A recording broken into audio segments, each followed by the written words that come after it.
هذا الحصن الذي تشاهدونه أمامكم في ولاية أدم هو حصن الإمام أحمد بن سعيد البوسعيدي، مؤسس حكم عائلة آل بوسعيد في سلطنة عمان. قد ولد الإمام أحمد بن سعيد البوسعيدي في 20 من شهر مارس عام 1694 ميلادي، وقد فارق الحياة في 15 من ديسمبر عام 1783، وكان قائدا عسكريا وسياسيا مخضرم، وله من الأبناء سعيد وسلطان وقيس.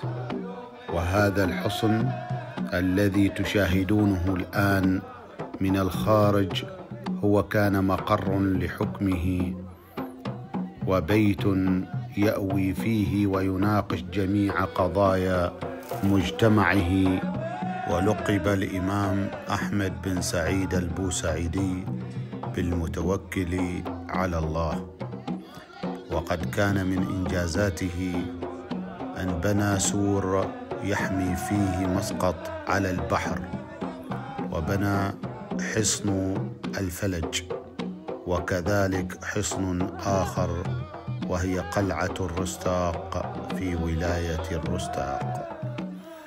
وهذا ما تشاهدونه الآن جليا هو حصن الإمام وبيته ومقره. والآن عندما زرناه كان مغلق، وكما سمعنا من العامة بأن فيه فترة يقضي فيها ترميم الحصن بالكامل حتى يهيأ كمزار سياحي،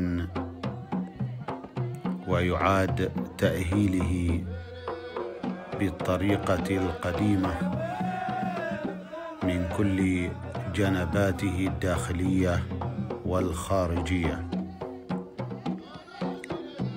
كان بودنا أن ندخل ونرى هذا المعمار الجميل المتناسق المترامي على جنباته الكثير من الغرف التي تشاهدونها الآن في الصورة. ولربما سوف تكون لنا زيارة أخرى عندما يتم تجهيزه في القريب العاجل بإذن الله تعالى. أترككم مع الحصن.